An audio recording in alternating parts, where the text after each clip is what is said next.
Hubo muchas oportunidades de contratación en el pequeño pueblo donde vivía, así que cuando a nuestra empresa le pidieron demoler todo el interior no de una, sino de 2 casas en el pueblo, estábamos encantados de aceptar el trabajo. Yo estaba más feliz que la mayoría porque significaba que mi viaje al trabajo era prácticamente inexistente, ya que vivía justo al lado de la carretera. También me dio la oportunidad de finalmente ver cómo lucían algunas de las otras casas en mi bloque en comparación con la mía.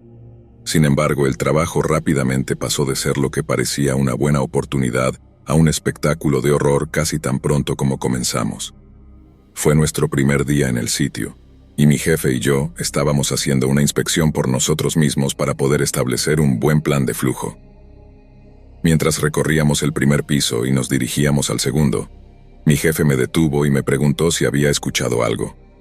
Le dije que no, pero él seguía mirando a su alrededor como si realmente hubiera escuchado algo. Después de 1 minuto, continuamos con nuestra inspección, y para cuando terminamos, mi jefe prácticamente estaba corriendo fuera de la casa. Le pregunté qué pasaba y él dijo que sentía como si algo estuviera mal en esa casa. Caminamos hasta la casa de al lado y comenzamos nuestra inspección de esa, pero por lo que pude ver, no había nada malo con esa propiedad. Al día siguiente llegué al sitio de trabajo y me sorprendió cuando uno de mis compañeros de trabajo dijo que íbamos a estar demoliendo la primera casa solos, mientras que nuestro jefe y algunos otros trabajadores trabajaban en la segunda casa. Supuse que era simplemente porque a nuestro jefe le pareció extraño cuando la revisamos y simplemente lo ignoré como algo sin importancia. Pero tan pronto como entré por la puerta principal, supe que algo no estaba bien. Era como si me costara respirar al principio, y aunque solo hacían 29 grados afuera, sentía que empezaba a sudar. Sacudí la sensación y me puse a trabajar porque necesitaba hacer el trabajo y ganar mi salario, pero cada par de minutos tenía que salir afuera para tomar aire fresco. El descanso para almorzar llegó, y fue agradable salir del edificio por un rato, pero una vez que terminó y volví a entrar en la casa, una sensación de temor me invadió. Finalmente decidí preguntarle a mi compañero de trabajo si se sentía raro cada vez que entrábamos en la casa, y esperaba que me mirara como si estuviera loco, pero sorprendentemente dijo que sentía como si algo lo estuviera observando.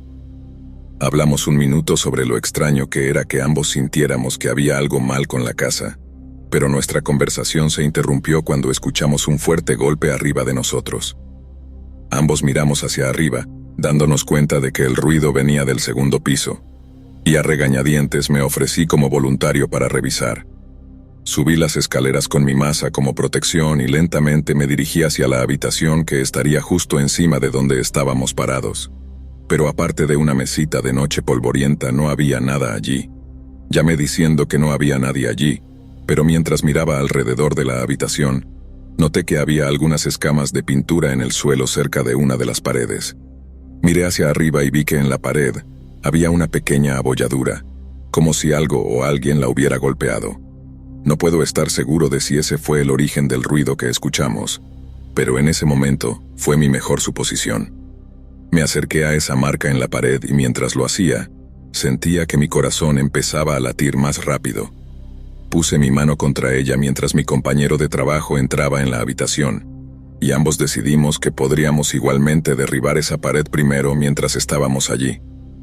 Tal vez abrir más la habitación la haría sentir menos espeluznante. Estábamos equivocados. Ambos golpeamos la pared unas cuantas veces con nuestros martillos, pero nos detuvimos cuando notamos un solo fragmento de algo caer al suelo, que definitivamente no era cartón yeso.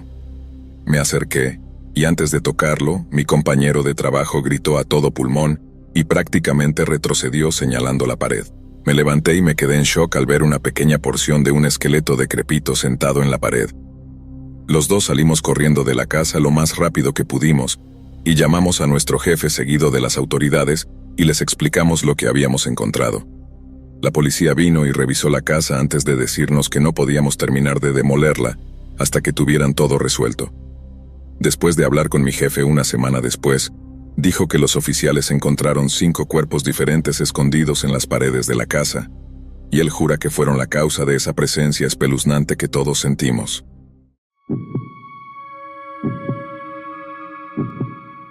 Tenía 13 años y una de mis partes favoritas del día era mi paseo después de la cena con mi perro Braulio.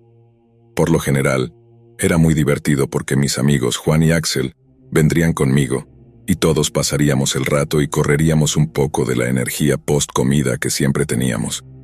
No había mucho que hacer en nuestro pueblo, así que generalmente solo caminábamos o jugábamos fútbol en uno de nuestros patios traseros, pero de vez en cuando nos gustaba dar un paseo hasta el arroyo para pasar el rato y saltar piedras y cosas así.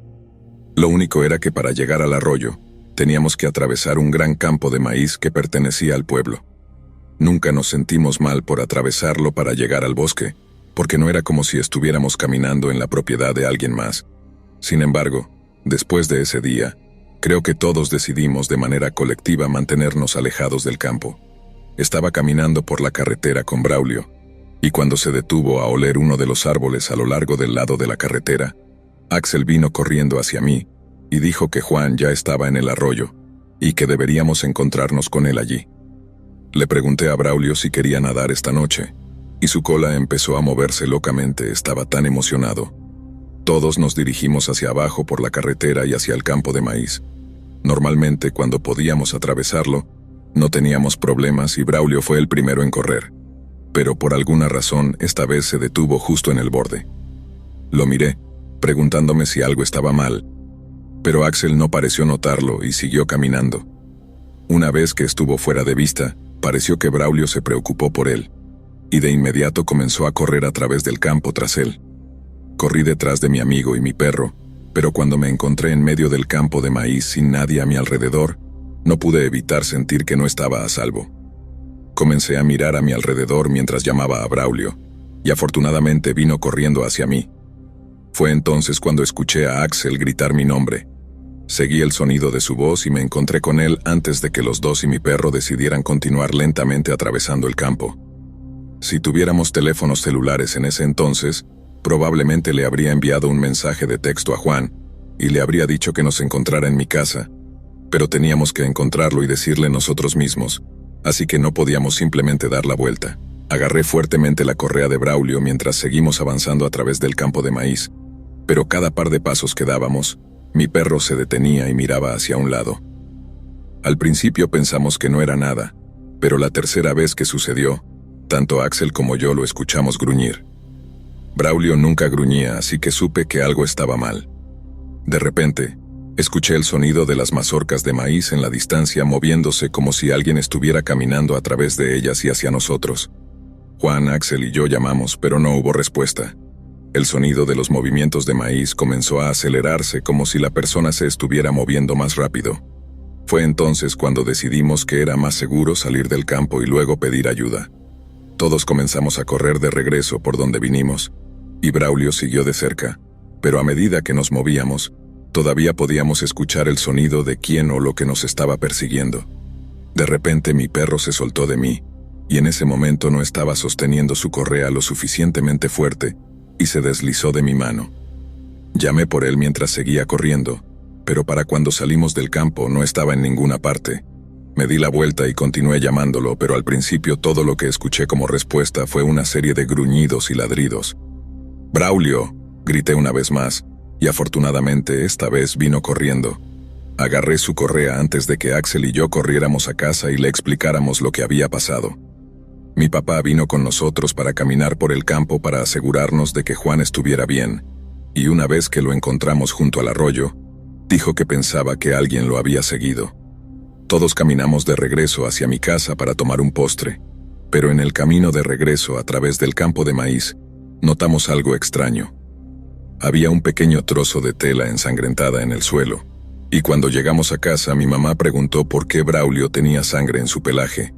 Lo revisamos y mi papá pensó que debió haber mordido a quien sea que estuviera en el campo de maíz, lo que significa que alguien realmente nos estaba persiguiendo. Mis padres presentaron un informe policial por si alguien se presentaba sobre una mordedura de perro, pero nunca escuchamos nada al respecto nuevamente, y esa fue la última vez que atravesamos ese campo.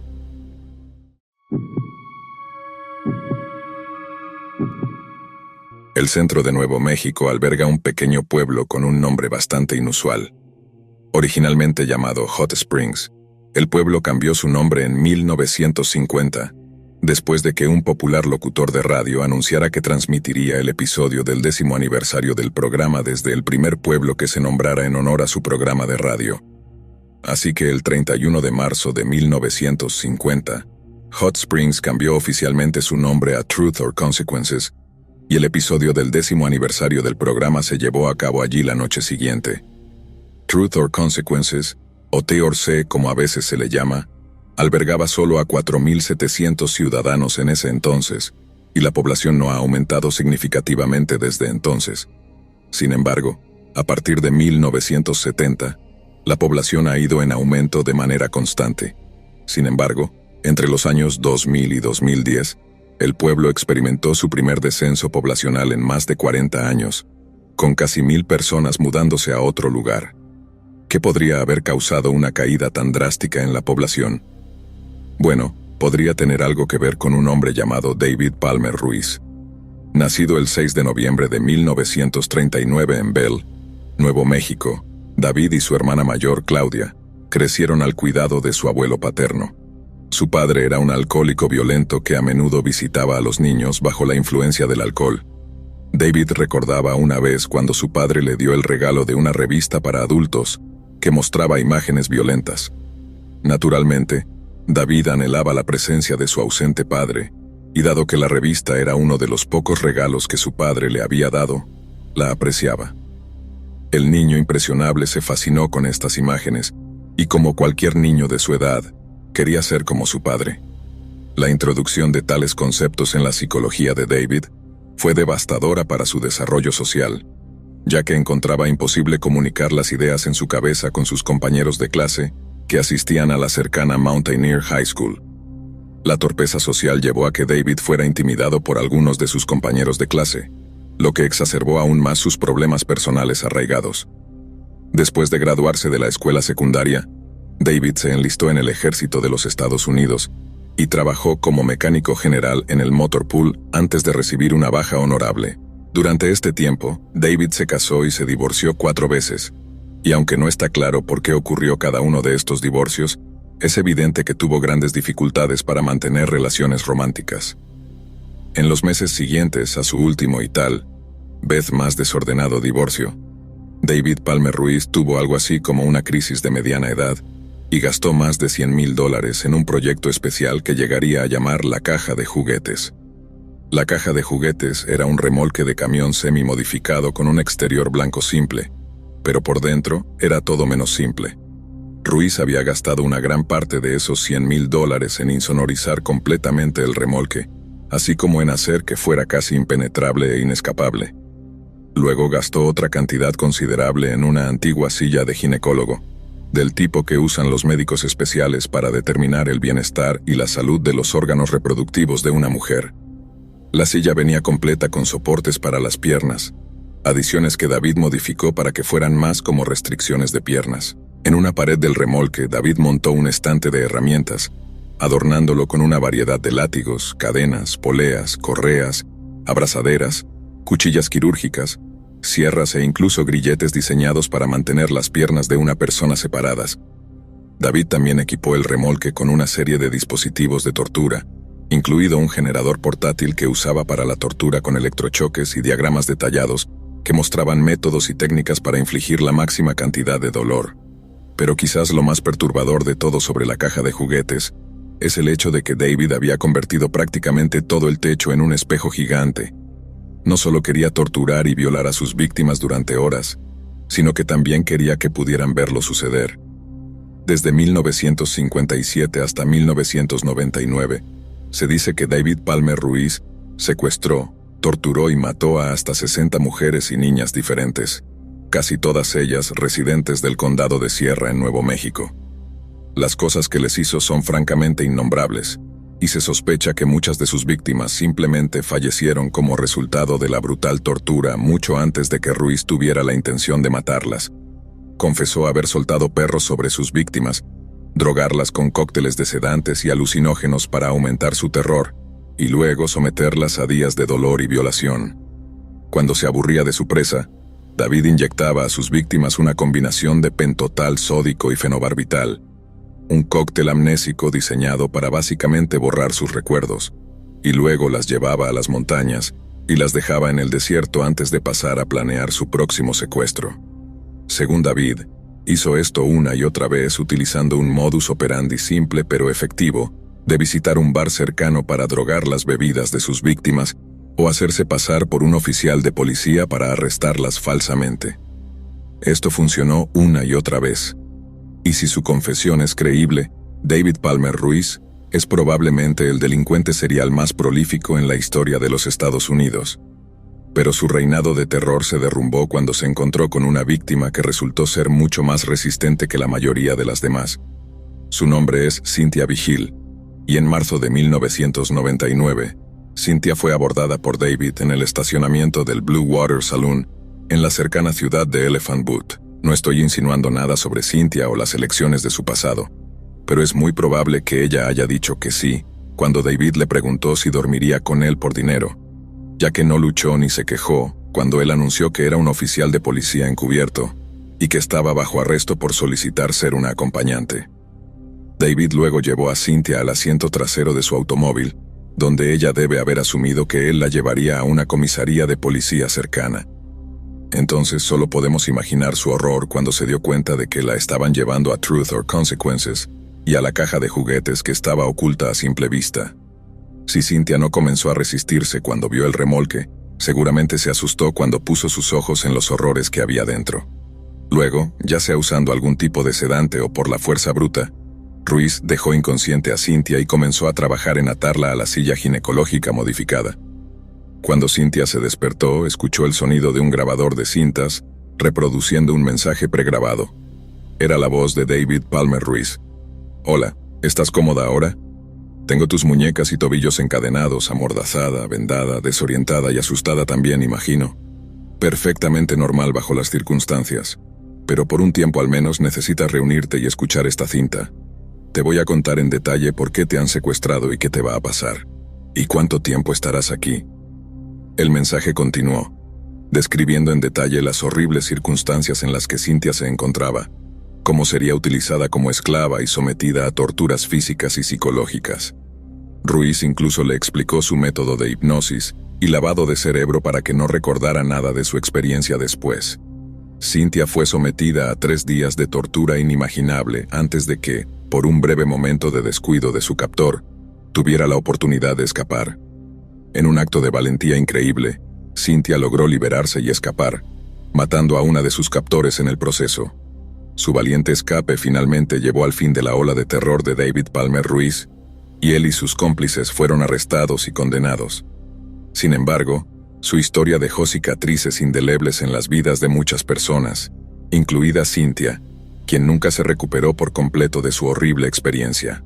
El juicio de David Palmer Ruiz fue largo y tumultuoso, pero en 2001 aceptó un acuerdo de culpabilidad y fue condenado a 224 años de prisión por el secuestro y tortura de 3 mujeres jóvenes, incluidas Cynthia y Karen.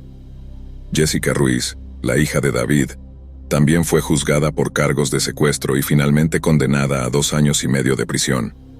Cynthia, a pesar de su valiente escape, llevó consigo las cicatrices físicas y emocionales de su terrible experiencia, pero su coraje permitió poner fin a la atrocidad de David Palmer Ruiz y sus cómplices.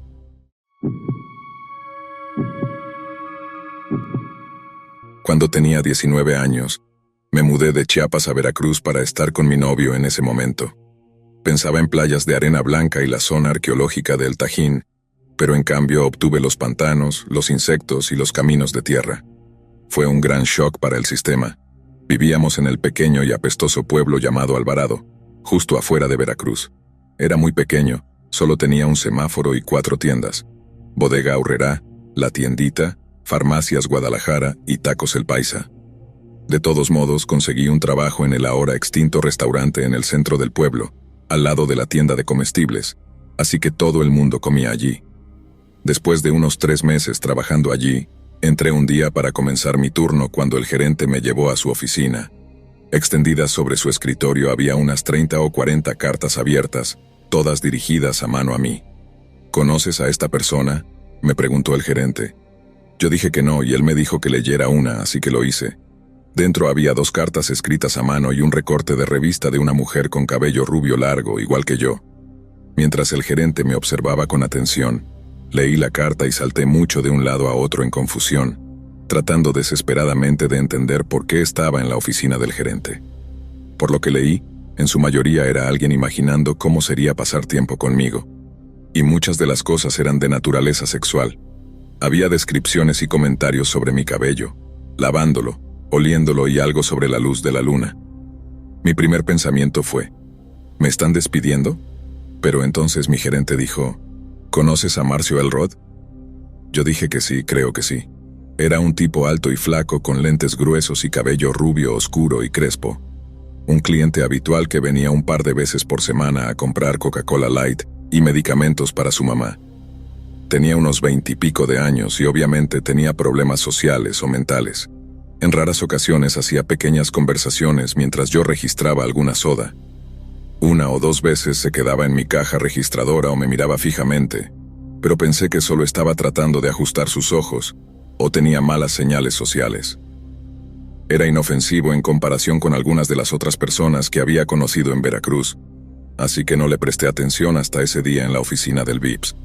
Sabía que él había escrito las cartas debido a un extraño encuentro 2 semanas antes. Mientras trabajaba, se acercó por detrás y acarició mi cabello. Tuve que quitarlo de sus manos y se disculpó. Fue extraño, pero no pasó nada grave, así que volví a trabajar. Después de contarle esto a mi gerente, me informó que el cliente iba a ser expulsado de la tienda y que a mí me mandaban a casa mientras resolvían los detalles. No tenía ni idea de lo que eso significaba, así que confundida, salí de la tienda y conduje a casa. 2 horas después de haber llegado a casa del trabajo, llamaron a mi puerta. Miré por la ventana y no podía creer lo que veían mis ojos. Vi a hombres con equipo táctico y grandes armas, 2 hombres vestidos con trajes y varios policías uniformados en lo que parecía ser cámara lenta en ese momento. Abrí la puerta. Una oficial sostenía unas cartas extrañamente familiares. ¿Podemos entrar y hablar contigo sobre estas? Al darme cuenta de que todo el pueblo había leído las cartas, quise desmayarme. Ni siquiera conozco al tipo. Nos sentamos en mi sofá y ella comenzó a hablar. La oficial mencionó haber recibido las cartas de VIPS e intentaba emitir un aviso de prohibición. Los oficiales lo confrontaron en su residencia e intentaron hacer cumplir la orden de prohibición de la tienda de discos. Aparentemente, él no estaba contento con esto.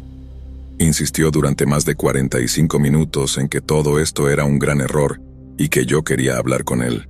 Estaba tan combativo y persistente que decidieron perseguir cargos por acoso, y escuchar eso me tomó completamente por sorpresa. Continuó. Necesitas saber que Marcio mató y desmembró parcialmente a su madre cuando tenía 12 años. Fue liberado de una instalación psiquiátrica juvenil hace menos de 4 años. Encontramos materiales perturbadores en su casa. Creemos que te ha estado acosando. Mi mente seguía divagando y entonces lo entendí. La Coca-Cola Light era la bebida favorita de mi mamá. Marcio fue arrestado al día siguiente por acoso después de que lo encontraron en el estacionamiento de VIPS, pero la última noticia oficial fue que volvió al hospital psiquiátrico, al menos temporalmente. No tuve la oportunidad de leer las cartas completas antes de que fueran ingresadas en alguna bóveda de evidencia, ni me explicaron qué encontraron en su casa, así que nunca tuve el cuadro completo de lo que estaba sucediendo. Mi novio en ese momento fue un gran idiota en toda la situación, así que me mudé de regreso a Chiapas una semana después.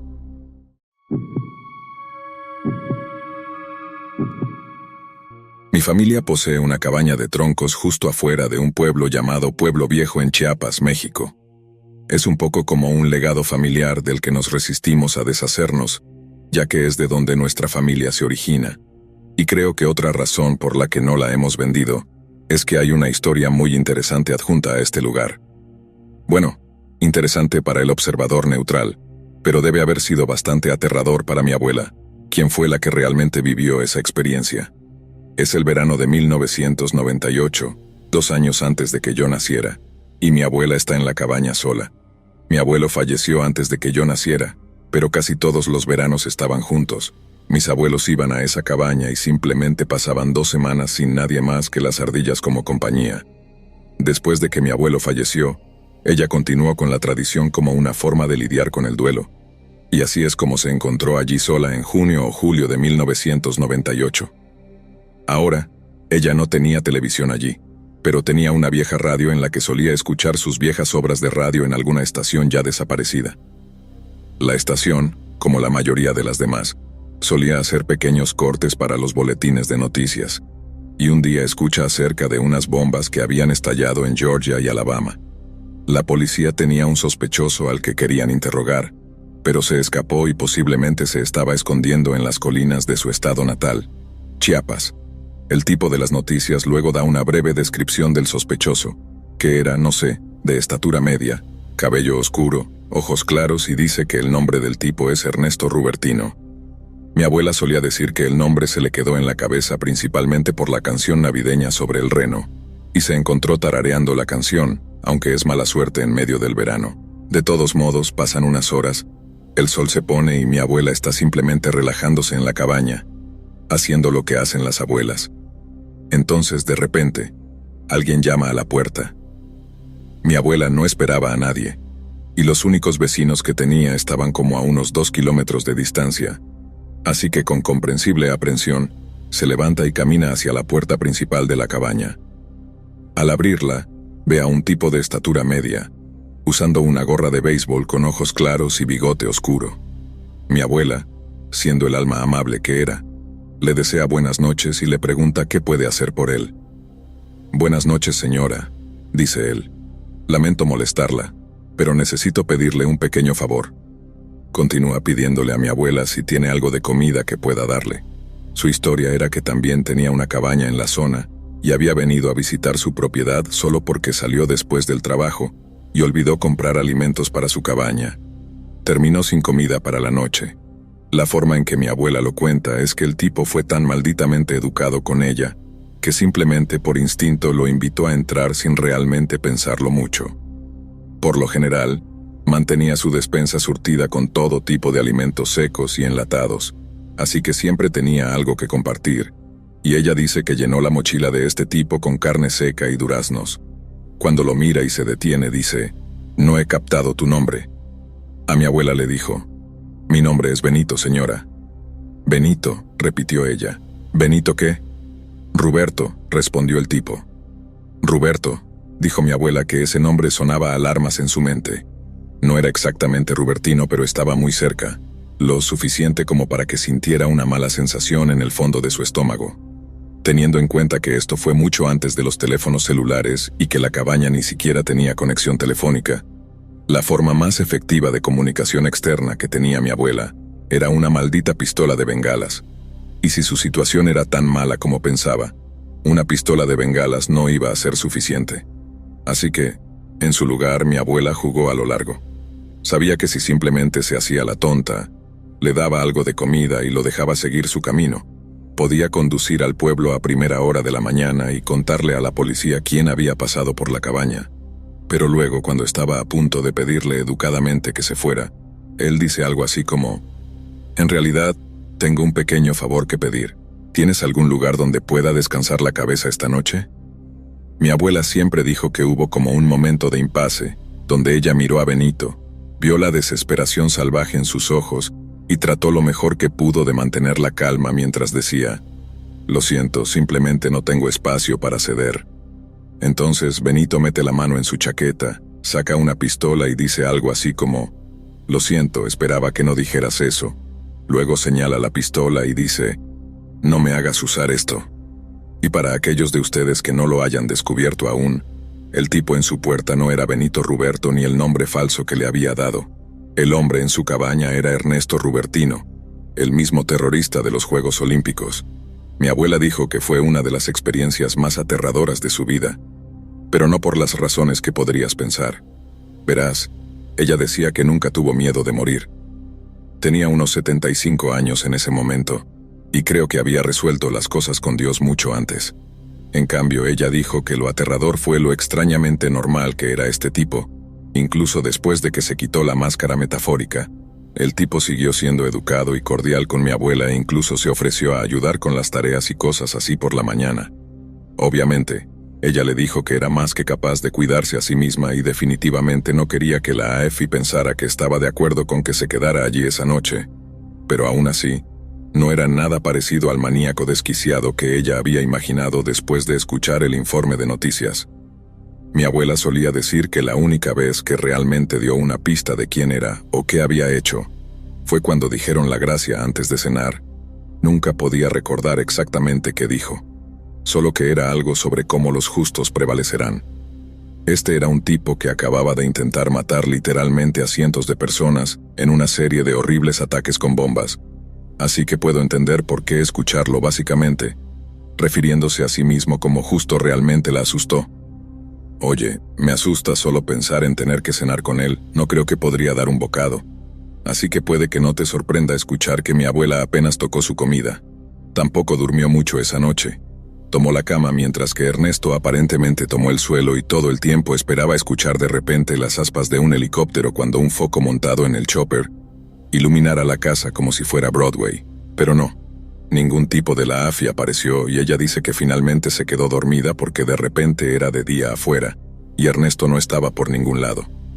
Dijo que estaba tan exhausta por toda esa experiencia que por un segundo anduvo por la cabaña como pensando, ¿soñé eso? Y luego encuentra una nota en la encimera, una escrita a lápiz que simplemente decía, gracias, que Dios la bendiga, y ella supo que realmente había sucedido. Sé que esta no es tu típica historia de miedo porque a pesar de tener que compartir su cabaña con un monstruo verificado, no creo que mi abuela estuviera en peligro real. Tal vez si tratara de llamar a la policía o algo así, tal vez si lo provocara, entonces tal vez realmente la lastimaría. Pero ella era mayor, no era una amenaza real para él, y él sabía muy bien que la cabaña no tenía línea telefónica ni nada parecido, o no habría aparecido allí en primer lugar. Ella misma incluso lo dijo. No tenía miedo de morir y simplemente sabía que él no estaba a punto de lastimarla. Pero como a ella, lo que me asusta a mí y a mi hermana sobre el encuentro cercano de mi abuela es lo normal que parecía el tipo. Nos gusta imaginar que los terroristas y personas como ellos son estos monstruos viles y malvados sin alma, que simplemente se pudren en su propio odio todo el día. Tal vez eso sea cierto para algunos de ellos, pero la idea de que los más malvados de nosotros son como nosotros, eso es lo que realmente me asusta.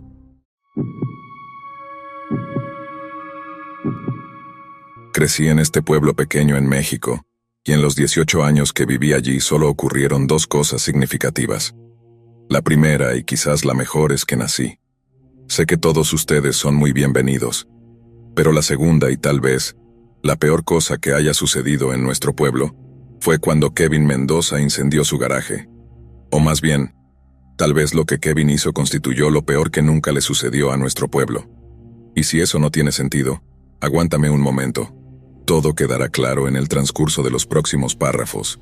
Así que era una noche de domingo y estaba en mi primer año de secundaria en ese momento, así que aún estaba en esa edad en la que yo y mis amigos salíamos en nuestras bicicletas por la tarde, ya saben. Diversión pura y sana. Estábamos andando cuando vimos a otro chico de nuestra clase andando por la calle a toda velocidad. Nos detuvimos para saludar y entre jadeos el chico nos dijo, «Dios mío, chicos, el garaje de los Mendoza está en llamas, vengan a ver». Entonces nos lanzamos calle abajo a toda velocidad, siguiendo al chico de nuestra clase hasta que nos encontramos con este infernal furioso que solía ser el garaje de la familia Mendoza. Pero justo cuando llegamos allí, inmediatamente nos dijeron que nos mantuviéramos alejados por los policías y bomberos en la escena. Pensamos que ya estábamos a una distancia segura, así que estábamos un poco confundidos, pero hicimos lo que nos dijeron. Solo entonces empezamos a escuchar todos estos estallidos y golpes que venían del garaje, y los bomberos que intentaban apagar las llamas de repente salieron corriendo a refugiarse. No tenía idea de qué estaba causando esos pequeños estallidos, pero si estaba asustando a los policías y bomberos, entonces pensé que yo también debería estar asustado. De hecho, pensé que la casa de los Mendoza iba a explotar o algo así. Y así lo pensaron mis amigos y no tuvimos problema en salir de allí rápidamente, montarnos en nuestras bicicletas y contarles a nuestros padres al llegar a casa. A la mañana siguiente, en la escuela, todos los niños estaban hablando del incendio, principalmente porque Kevin Mendoza no había aparecido en ninguna de sus clases. Algunos niños estaban difundiendo rumores diciendo que habían visto a los paramédicos cargándolo en una ambulancia, y que estaba tan gravemente quemado que solo era un montón de cenizas humeantes. Otros decían que él y sus padres se habían ido a vivir con parientes ya que el incendio había dejado su casa prácticamente inhabitable, lo cual es la historia que yo creía porque pensé que habría confirmación real si alguien hubiera muerto. Pero entonces, a la mañana siguiente hubo confirmación. Los informes de noticias decían que los bomberos habían recuperado un cuerpo del garaje incendiado, mientras que los miembros sobrevivientes de la familia se quedaban con parientes y habían pedido a los medios que les dieran espacio. Entonces el martes supimos que alguien había muerto, pero no teníamos idea exactamente quién. Los Mendoza tenían 3 generaciones viviendo en esa casa, y Kevin era uno de los 4 hijos. Comenzaron a surgir muchos más rumores y fue solo al día siguiente, cuando nuestro director de la escuela nos llamó a todos para una asamblea especial, que realmente obtuvimos respuestas concretas. Recuerdo a toda la escuela entrando al gimnasio donde el sheriff del condado y un puñado de diputados estaban todos parados frente a las gradas, cada uno con una expresión muy seria en sus rostros. Una vez que estábamos todos sentados, el director abrió diciendo que el sheriff del condado tenía algo importante que decirnos, y cuando se adelantó y se quitó el sombrero, juro que se podría haber escuchado caer un alfiler. Sabíamos que iba a hacer algo sobre la familia Mendoza, pero exactamente qué era habría jurado que nunca lo hubiera adivinado en 1.000.000 de años. No voy a pretender que puedo recordar lo que dijo palabra por palabra. Todo esto sucedió hace casi 20 años, pero esta es básicamente la idea, chicos. Todos han oído hablar del incendio en la casa de los Mendoza, y estoy seguro de que todos han oído hablar de la trágica pérdida de vidas. Bueno, lamento tener que ser el que les diga esto, pero su compañero de clase Kevin fue quien falleció. Hubo una especie de jadeo colectivo en el gimnasio y el sheriff pausó por un segundo antes de continuar. Todavía estamos tratando de averiguar cómo comenzó el incendio, así que invitamos a cualquiera que tenga alguna información sobre Kevin a que se presente. No tienen que hacerlo ahora. Pueden llamar a mi oficina cuando quieran, y podemos tener una conversación más discreta. Por favor, si tienen algo que contarnos sobre algún comportamiento extraño o inusual de Kevin en los días previos al incendio, les ruego que se presenten. Esa fue la primera pista que tuvimos de que algo estaba realmente mal. Supongo que querían manejar todo con guantes de seda, y puedo entender completamente por qué podrían querer protegernos de lo que ya sabían. La reacción inicial fue de total shock y dolor. Los niños estaban horrorizados de que uno de los suyos hubiera muerto de esa manera tan horrible. Pero si los policías nos hubieran contado lo que realmente encontraron allí dentro, no creo que la gente hubiera estado tan triste, más bien enojada. Tomó 2 días más para que la verdad saliera a la luz y para ese momento, el pueblo había decidido delegar la responsabilidad a nuestros padres. Hubo una reunión del pueblo. Recuerdo eso porque mis padres me pidieron que hiciera mis tareas antes de que regresaran, y todo lo que hicieron fue jugar Tetris durante como 2 horas cuando llegaron a casa. Pensé que estarían enojados de que ni siquiera había hecho una mella en ninguna de las cosas que tenía que hacer, pero no estaban enojados. Tenían estas expresiones extrañas, tristes pero intensas en sus rostros, exactamente las mismas que tenían cuando mi abuelo murió repentinamente. Me sentaron en la sala de televisión y me preguntaron cuánto conocía a Kevin. Les digo que no mucho, que tenía clases de español con él, pero que nunca hablábamos. Luego comenzaron a hacerme un montón de otras preguntas, si Kevin se enojaba conmigo, si me gustaba, cosas así. Al final, les dije directamente que era obvio que sabían algo sobre Kevin, y que preferiría que me lo dijeran a mí, que si era él quien se había quitado la vida o algo así, porque yo era lo suficientemente grande como para manejar la verdad. Resulta que no era lo suficientemente grande como para manejar la verdad. Kevin no se había quitado la vida, se había volado accidentalmente tratando de hacer una bomba. Aparentemente, quería probar su método haciendo un modelo de prueba, pero mientras lo estaba armando de alguna manera lo detonó y hizo suficiente ruido como para matarlo antes de prenderle fuego a su garaje. Al principio parecía que podría haber sido solo un piromaníaco, ya sabes, como un piromaníaco, y estaba jugando con algún acelerante o algo así. Por eso tomó unos días para que los policías estuvieran seguros de lo que había sucedido. Tuvieron que revisar el garaje quemado y revisar las cosas de Kevin para tratar de entender por qué lo hizo. Los policías encontraron entonces un diario que Kevin había estado escribiendo, uno donde básicamente había planeado su plan para construir una bomba, y ponerla bajo la iglesia un domingo por la mañana mientras estaba llena de familias.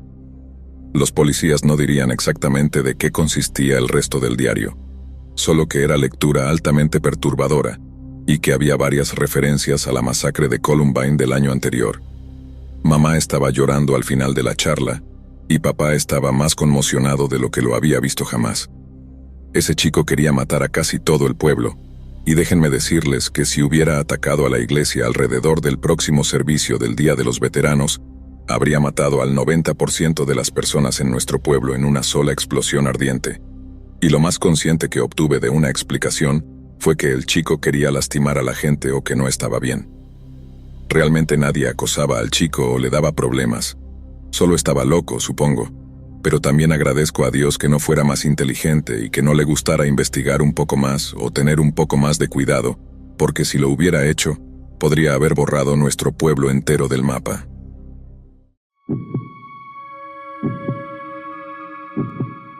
En el este de Veracruz, mi padre fue jefe de policía durante 32 años, y yo seguí sus pasos en la aplicación de la ley. Una vez que se retiró, fui ascendido a jefe de policía. Nuestra ciudad es muy unida y es uno de esos lugares donde todos se conocen entre sí. A lo largo de los años, he respondido a una buena cantidad de llamadas extrañas, pero la más reciente se lleva el premio.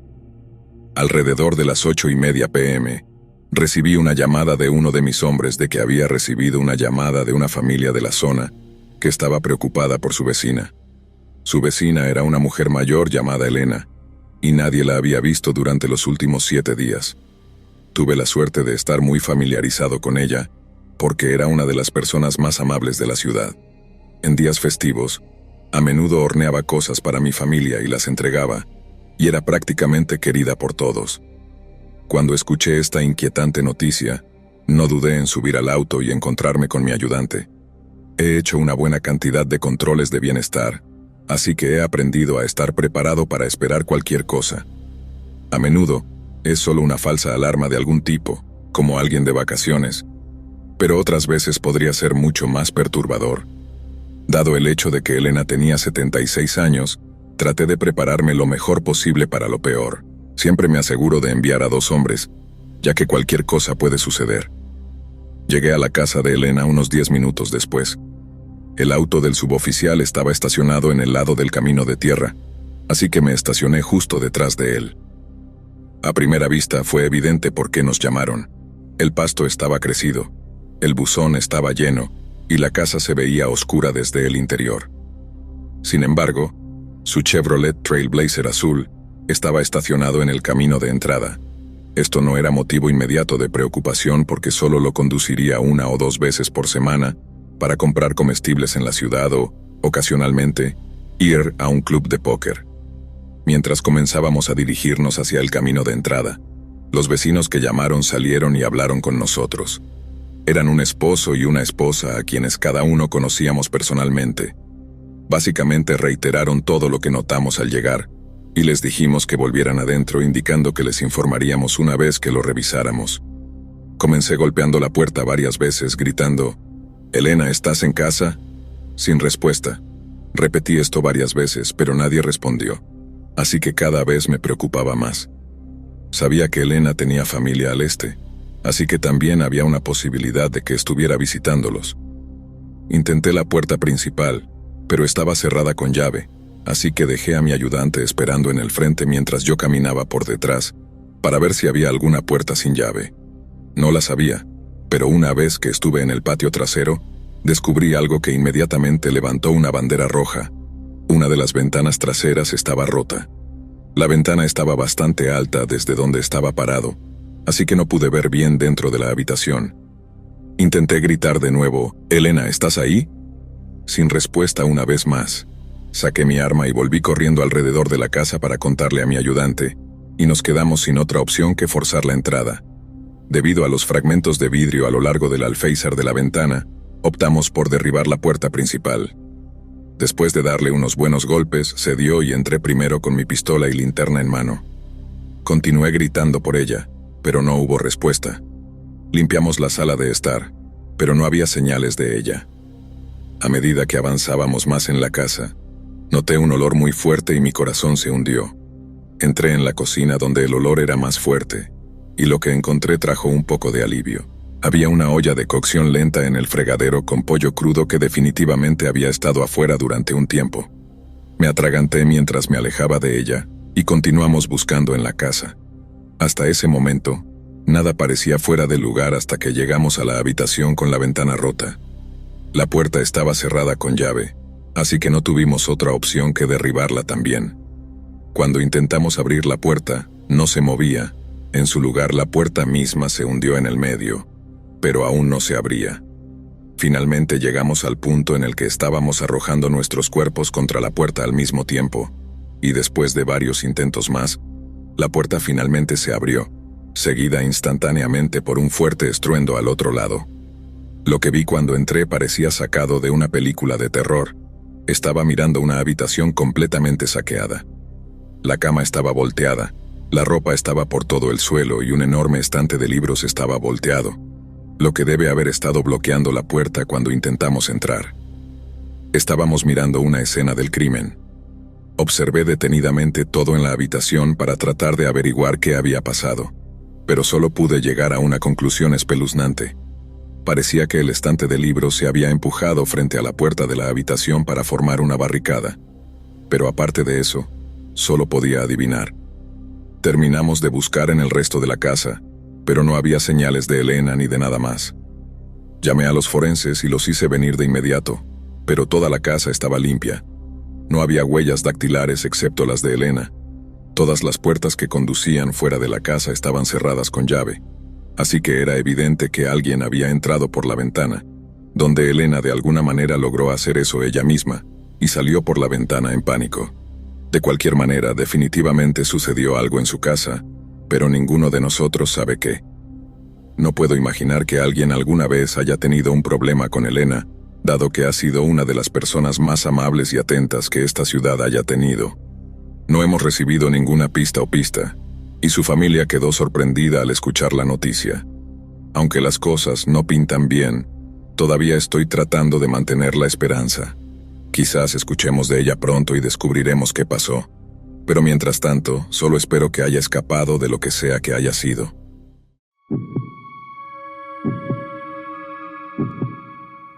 Así que antes de que todo esto sucediera, fui a Burger King en la ciudad más cercana a nosotros, que está a unos 20 minutos de distancia.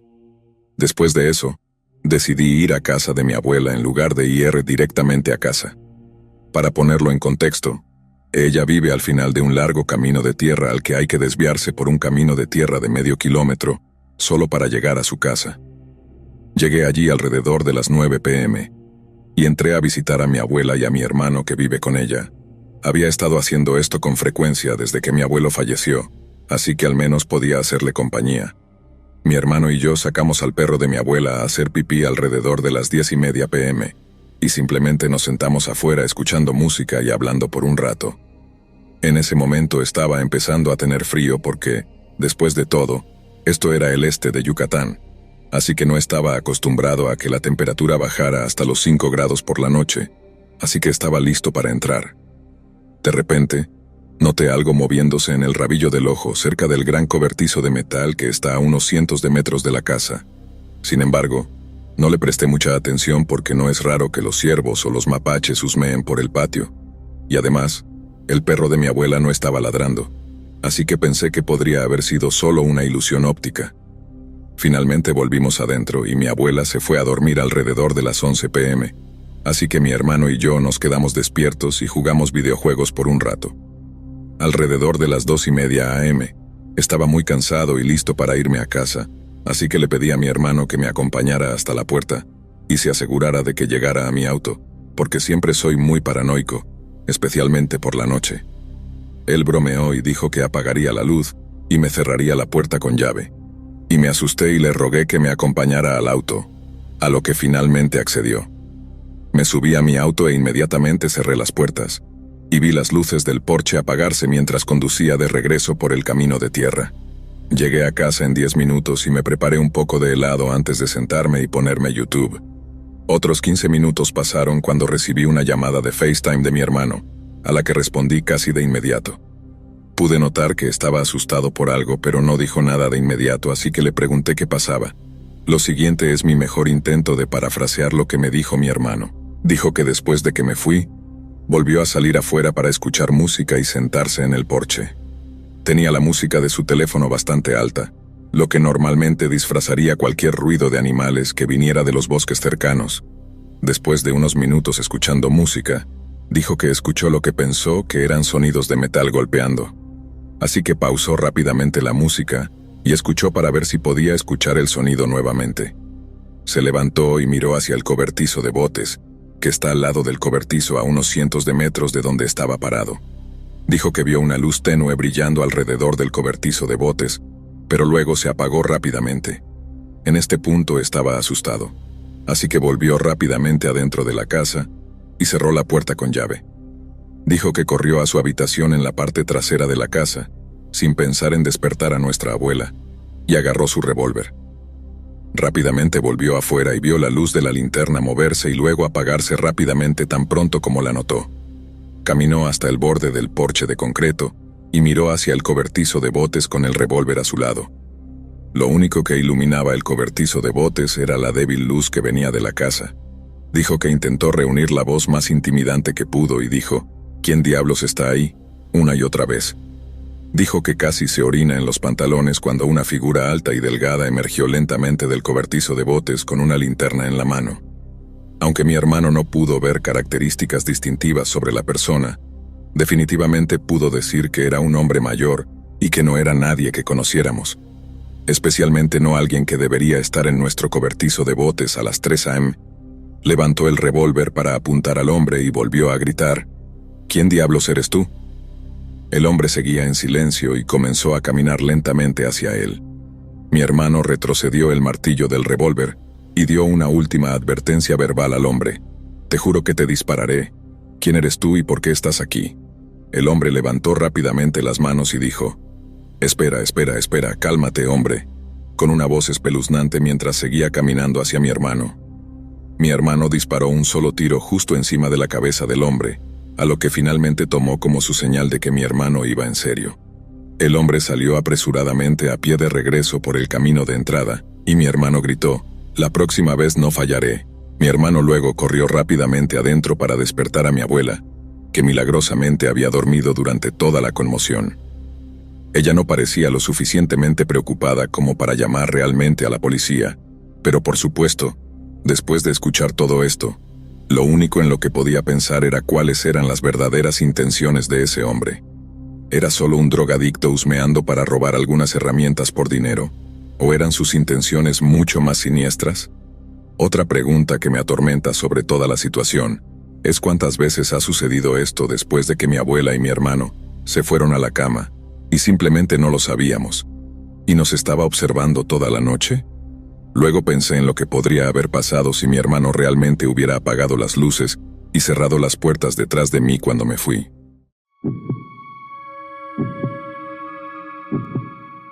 Lo que estoy a punto de contarte es el secreto más oscuro que conozco. Soy de un pequeño pueblo en el Medio Oeste, y en ese pueblo hay una linda capilla. En la parte trasera de esa linda capilla hay un pequeño memorial para una familia de 4 personas asesinadas por transientes misteriosos, que nunca fueron atrapados. Estaban todos en casa una noche cuando el cielo irrumpió, y luego mató a toda la familia mientras dormían. Mamá, papá, hijo e hija, todos muertos en solo unos minutos uno tras otro. Como probablemente puedas imaginar, los asesinatos devastaron absolutamente a nuestro pequeño pueblo. Yo solo estaba en la escuela primaria cuando sucedió, pero aún recuerdo la vigilia, el funeral y la ceremonia que rodeó la revelación del memorial de la capilla. Fue una tragedia completamente aleatoria y evitable, un acto de malicia perpetrado contra nosotros por algún mal externo y sombrío. Solo que eso no es lo que realmente sucedió. Lo que realmente sucedió es como un secreto a voces, algo que todos sabemos pero que nadie dice en voz alta. Es como si fuera así porque necesitamos proteger nuestra comunidad, al menos eso me dijeron, pero no estoy seguro de cómo mentir al respecto realmente nos ayuda. Es solo un barniz, una fachada falsa de tranquilidad de pueblo pequeño. ¿Cuál es el punto de pretender que somos un pueblo tranquilo y feliz cuando la realidad está muy lejos de eso? Bueno, supongo que te he tenido esperando bastante, así que simplemente iré al grano. En la noche en cuestión, la familia cenó, miró algo de televisión, y en algún momento después de las 9 p.m., los padres acostaron a sus hijos. El papá solía quedarse despierto con un vaso de whisky después de que mamá y los niños se fueran a la cama. Miraría los resúmenes de fútbol o béisbol, vería algunos programas nocturnos, ya sabes, cosas típicas de papá. Pero esa noche nunca se levantó del sofá. La historia oficial fue que la familia fue asesinada mientras dormían, y técnicamente eso es cierto. Pero siempre se presenta como si todos estuvieran durmiendo pacíficamente en sus camas cuando los mataron. Pero eso no es verdad. Unas horas antes de ser asesinados, la familia había cenado. No sé exactamente qué comieron, pollo con salsa de tomate o lo que sea, pero sé que comieron de postre porque ese día la hija de 9 años de la familia les había hecho a todos un poco de gelatina de fresa con crema. De la forma en que lo imagino, probablemente no fue el mejor postre que hayan tenido. Si mi hijo mostrara un interés por cocinar, hornear, realmente cualquier cosa, fingiría entusiasmo y limpiaría mi plato. ¿A quién le importa si la proporción de polvo a leche estaba un poco desequilibrada, o si usaron un montón de azúcar extra cuando ya había mucho en ella? Solo que la razón por la que sabía extraño es porque la niña de 9 años había echado un montón de niquil de máxima potencia en la mezcla de pudín. No sé exactamente cuánto puso allí ni cuánto comieron los padres y el hermano, pero fue suficiente para dejarlos prácticamente inconscientes para que la hija pudiera poner en marcha su pequeño plan. Verás, la razón por la que nunca atraparon al misterioso vagabundo asesino que eligió irrumpir y matar al azar a la familia es porque nunca existió. Después de que su familia estuviera completamente inconsciente, la niña pequeña fue a la cocina y sacó un gran cuchillo de un cajón o un bloque. Luego entró en la sala de televisión donde su papá estaba dormido en el sofá y le cortó la garganta. Por lo que me contaron, le cortó la garganta tan profunda y ancha que no pudo gritar. Todo lo que pudo hacer fue llevar las manos a la herida y preguntarse por qué, pero habría muerto en cuestión de minutos después de eso. Luego subió las escaleras y hizo lo mismo con su madre y su hermano. Simplemente los abrió en sus camas. Todo esto sucedió en una noche de viernes, por cierto. Y nadie sospechó siquiera que algo había sucedido hasta el domingo por la mañana, cuando la familia no se presentó a la iglesia. Pero incluso entonces, podrían tener sus razones para no asistir. Podrían haber estado fuera de la ciudad visitando a la familia, tal vez unas vacaciones espontáneas. Además, este es el tipo de pueblo donde todos conocen los negocios de los demás, pero también saben lo suficiente como para no meterse en los negocios de los demás, si eso tiene algún sentido. El punto es que nadie visitó la casa de esta familia hasta el lunes por la tarde, como 50 y pico de horas después de que ocurrieran los asesinatos. Los niños no habían ido a la escuela, los padres no habían ido a sus trabajos y, según entiendo, los policías básicamente pasaron la mañana reconstruyendo lo sucedido hasta que se dieron cuenta de que toda la familia estaba desaparecida.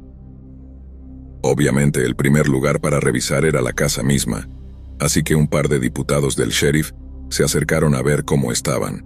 Lo que encontraron está bastante disputado entre los residentes de nuestro pueblo, y dependiendo de con quién hables al respecto, sucedió una de 3 cosas. La primera posibilidad es que la hija de 9 años se quitó la vida después de darse cuenta de la gravedad de lo que había hecho. Después de eso, todo el asunto se encubrió solo para evitar toda la dolorosa atención mediática que un caso así podría recibir.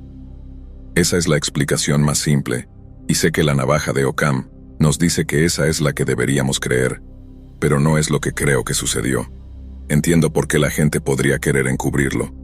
Que algo terrible como eso se diera a conocer en las noticias destrozaría a un pueblo pequeño como el nuestro. Pero los crímenes terribles como ese suceden mucho más de lo que nos gustaría reconocer, y las noticias siempre salen a la luz. Entonces, ¿qué fue tan terrible acerca de esos asesinatos, aún peor de lo que ya eran, que hizo que la gente realmente guardara silencio al respecto? Quiero decir, incluso peor que los crímenes ya eran, ¿qué hizo que la gente realmente guardara silencio al respecto? Esa es la pregunta que me hago. Bueno, supongo que me he extendido bastante sobre lo que realmente sucedió, así que simplemente iré al grano. Las 2 teorías alternativas de lo que pudo haber sucedido son bastante inquietantes, y dependiendo de a quién le preguntes, una de ellas es lo que realmente sucedió. La primera teoría alternativa es que, Cuando los policías entraron, la niña hizo como si fuera la única sobreviviente y engañó a los policías para que se acercaran a ella. Luego intentó atacarlos. Los policías intentaron detenerla de manera segura, pero ella tenía el mismo cuchillo que había usado para matar a sus padres y, en el caos, uno de ellos simplemente la disparó. Definitivamente, es la teoría menos inflamatoria de las dos, pero no es la que más sentido me hace. Compro un novato ansioso por disparar que simplemente vio el cuchillo y optó por la autodefensa, pero no puedo creer que no pudieran contener a una niña de 9 años. En serio, no conozco a nadie que promueva esa teoría que estuviera en cualquier lugar cerca de la casa de la familia para poder escuchar algún disparo. Y novato con gatillo fácil o no, me rehúso a creer que no llamarían a los servicios de emergencia después de haberle disparado a una niña de 9 años. Una vez que los paramédicos del condado están involucrados, la posibilidad de encubrimiento se ha ido para siempre porque hay un montón de papeleo involucrado. Y luego está la segunda teoría alternativa, la que no implica disparos, la que involucra un horror aún mayor. Según algunos, la niña de 9 años murió después de intentar comer el cuerpo de su padre muerto. Murió porque intentar comer a su propio papá la enfermó, lo suficientemente enferma como para no poder retener nada, ni siquiera agua. No soy médico, así que no puedo decir exactamente cómo eso la habría matado. Tal vez deshidratación, pero para cuando el policía derribó la puerta trasera de la casa de la familia el lunes por la tarde, la niña estaba muerta, tendida en un charco de su propio vómito y heces líquidas. Sé que es una coincidencia muy conveniente que ambos oficiales que encontraron a la familia se jubilaron y se mudaron fuera del pueblo poco después. Ahora, las únicas dos personas que conocían la verdad simplemente empacaron y se fueron sin dejar ningún medio para contactarlos. Pero al mismo tiempo, puedo entender por qué dos jóvenes policías de pueblo simplemente no pudieron manejar lo que vieron ese día. Quiero decir, si la segunda teoría alternativa realmente es creída, ver algo así sería suficiente para volver loco a cualquiera. Como puedes imaginar, esto no es algo de lo que realmente pueda hablar con muchas personas. Mis amigos de la escuela solíamos hablar sobre ello de vez en cuando, pero siempre en tonos bajos y nunca en público, donde los adultos mayores nos pudieran escuchar. Y ahora que mis padres han fallecido y vivo en otro lugar, no es como si pudiera volver al pueblo y comenzar a hacer preguntas. Simplemente levantaremos la misma muralla de silencio que vi cada vez que alguien preguntaba qué había pasado. Qué tragedia tan maldita. Una pena tan grande. Espero que atrapen al tipo algún día, dirán. Entonces un día, cuando todos los que conocen la verdad estén muertos, las mentiras reconfortantes que contaron sobre sus asesinatos se convertirán en solo otra versión de la verdad. Todo ese mal que se encontró en el cuerpo de una niña de 9 años será olvidado, y tal vez, solo tal vez, eso es exactamente lo que necesita suceder.